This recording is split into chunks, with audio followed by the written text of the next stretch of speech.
Are you frustrated with not having as sharp of a memory anymore? If that's you, then you may have been wondering, what foods can you eat to improve your memory?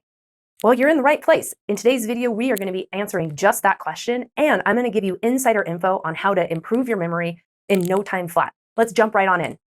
Hi, I'm Dr. Kelly, Doctor of Cause, chiropractic, board certified in sports medicine, and specialized in clinical nutrition. In today's video, we're going to be revealing the #1 memory destroyer that you're consuming on a regular basis and in high quantities, in quantities higher than you even realize. Then we'll be discussing the most controversial food you should actually be avoiding if you want that laser sharp memory again. And finally, we're going to dive into the top foods you want to be consuming on a regular basis in order to regain your memory as fast as possible. Let's get started. All right, guys, what is the #1 memory destroyer that you're consuming regularly and in higher quantities than what you're even aware of? It's sugar. Sugar is awful. I have taught my child that sugar is poison to your brain, okay, because it really is. I have explained to him that sugar is like the white devil. It is in everything, it's all around us, and it's the most addictive substance known to man. In fact, if you didn't realize it, sugar is actually 8 times more addictive than cocaine. So if you've ever tried to cut out sugar and failed miserably because you just have to have it, well, you're not alone, and that's the reason why. Your body actually treats it as if it's a drug. It stimulates the pleasure centers in the brain just like cocaine does. So that makes it really difficult. Why do you want to get rid of sugar though? Think of sugar as your fire starter or the kerosene that you can just, dump on your fire to have huge amounts of flames. That's sugar. That's what it does to your body. It is the best way to create what is known as inflammation. Inflammation is the root cause of all disease and illness, and your brain is highly sensitive to it. Nothing functions right about your brain when that happens. So the challenge is, how do you avoid it? It's difficult because it's hidden. One of the easiest answers I have for you is only eat food the way that it grows in nature or it occurs in nature. That Whole30 diet was not far off when it comes to eating foods that do not create inflammation. Another tip I have for you for sticking to foods, the way they occur in nature is only to shop in the perimeter of the grocery store, minus the bakery. The only aisle that is actually an exception is where your fats and oils are found, but don't consume every fat and oil that's down that aisle because those also contain some of the really awful things for you, okay? If it comes in a package or it's already been, it's processed, it's already been prepared for you, it's probably been compromised in some way, shape, or form. And unfortunately, in this country, sugar has probably crept into that ingredient list. If you are currently using any foods that come in a package, then it would be really helpful for you if you really want your memory back to start creating some awareness about what ingredients are actually in those products.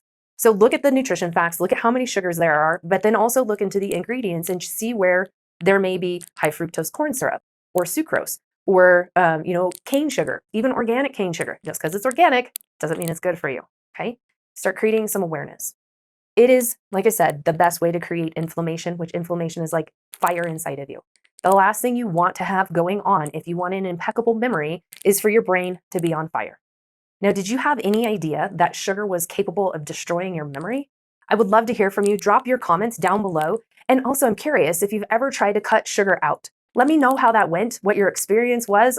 Was it an awful process? Were you successful? Share those comments down below. That way we can all help each other out. Thank you. All right, it's time for the most controversial food when it comes to your memory and brain health. What is this that I'm talking about? Well, it's the G word, gluten. Gluten is most commonly found in our wheat-containing products, but there are other products that have gluten in them. Now, is gluten bad for us? Is everybody sensitive to it? What is the story about gluten? Well, as it relates to your brain health, what you need to realize is that there has been a lot of study around gluten and how it has an affinity for creating problems neurologically or in your brain. How this manifests is things like brain fog or, feeling fuzzy, lack of focus and concentration, decrease in your memory capacity, and you can even have issues with mood stabilization. So depression, anxiety, any other type of neurologic presentation could result from consuming gluten. Now, I know that's not what you want to hear, and it doesn't matter if you test sensitive to it or not. What we're realizing is gluten is not easy on our system. Now, there's a couple of different camps in regards to gluten. There's the camp that believes part of the problem is because it has been changed so much from its original form. Now, wheat back in ancient grain days only had about 12 chromosomes. The latest that I heard about our modern version of wheat is that it has 48 chromosomes.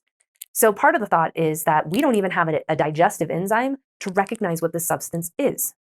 Now, that would be fine as long as our gut was perfect and working the way that it should be. 80% of Americans, though, have guts that are leaking junk into the bloodstream that shouldn't be there.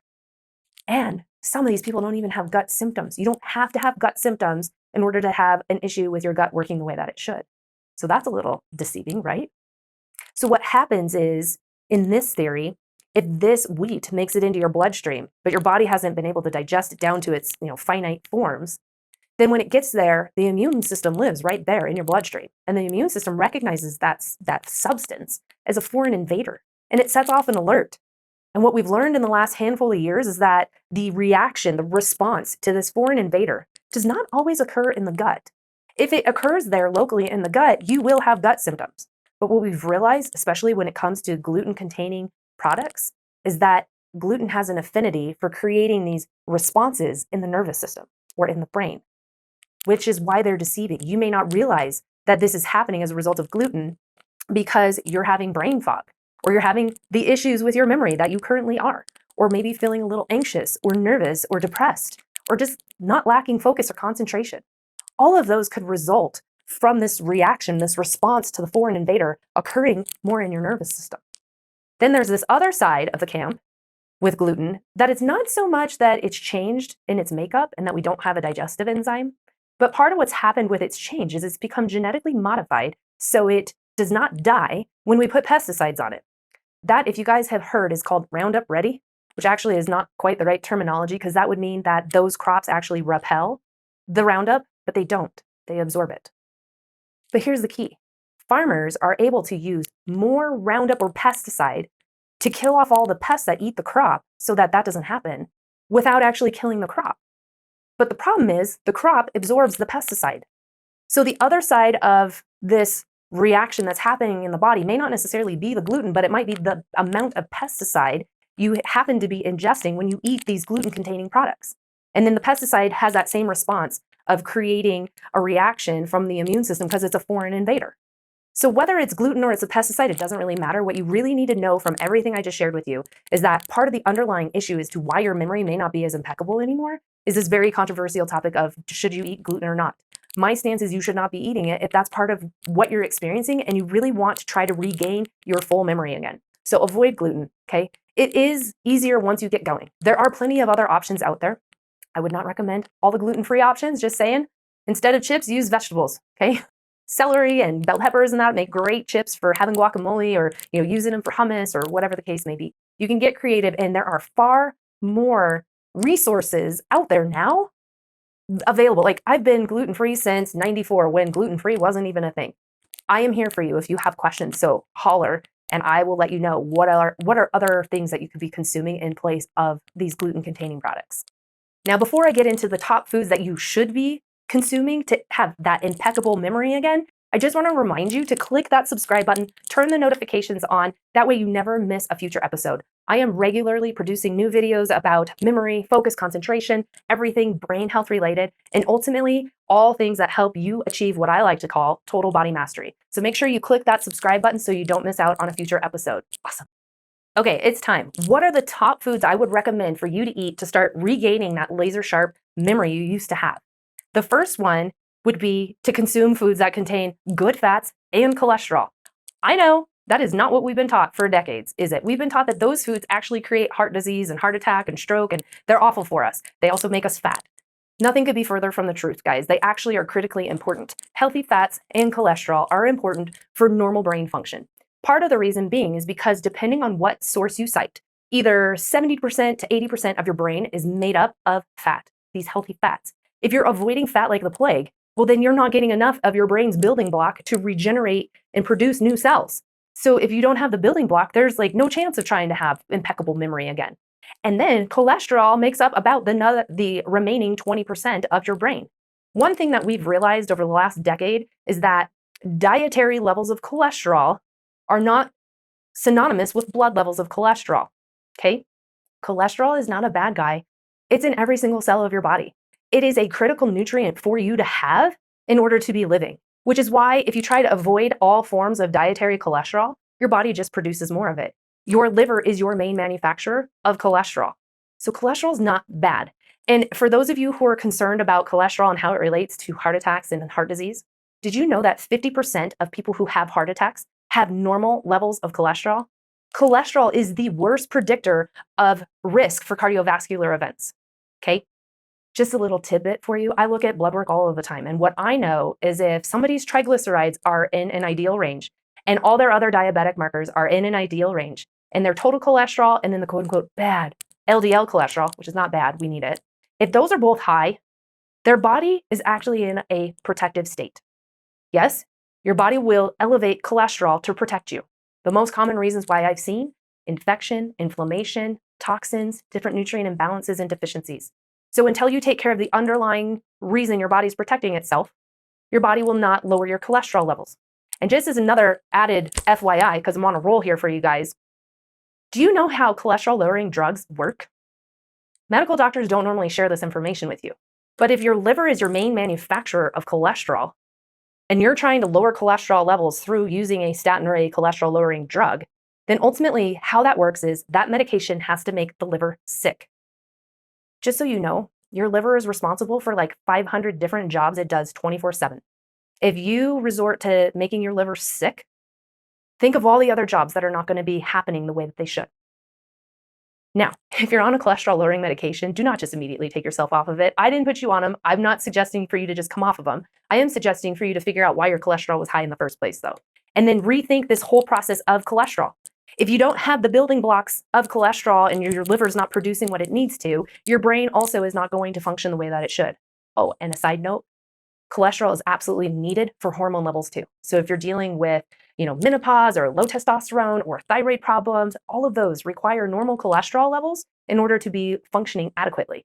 So cholesterol and good fats are incredibly important for normal brain function, which is ultimately how you're going to improve your memory and your focus and your concentration. You also want to be consuming foods that are anti-inflammatory, not foods that promote inflammation like we just talked about with sugar. Some of the foods that are really helpful for reducing inflammation are all of the cruciferous vegetables. So like your broccoli, your cabbage, kohlrabi, all of those dark greens are so super healthy for you. They contain a lot of antioxidants, which are also very good at protecting cells from being damaged. So it's another area of food that you can incorporate more in. So foods high in antioxidants, that also includes like blueberries, right? And all of the fruits, but be careful when it comes to fruit. 1 serving per day is all I recommend. All right. If you're sitting there wondering, oh my gosh, Kelly, what am I supposed to eat right now? I don't want you to waste another moment on that thought. I have got just the key for you. If you look down in the description below, you will see a link there. That link, if you click on it, it's going to give you immediate access to my free 7-day Eat Your Way to Better Brain Health meal plan. That way you can see exactly what eating for brain health looks like. This includes your meal plan, which was designed for people who are super busy, don't necessarily have time to cook every single day, or maybe you just don't want to cook every single day. That meal plan is perfect for you. It also includes your grocery list and then all of the tasty recipes that take no time at all to make them, and they've been kid approved as well. So be sure to click the link down below. That way you can claim your free 7-day Eat Your Way to Better Brain Health meal plan and start having impeccable memory again. Like literally, this could change within a week, 2 weeks. You should notice a difference if you follow the strategies I just shared with you in today's video. I appreciate you being here. I cannot wait to hear about your success stories, and I will see you on a future episode. God bless.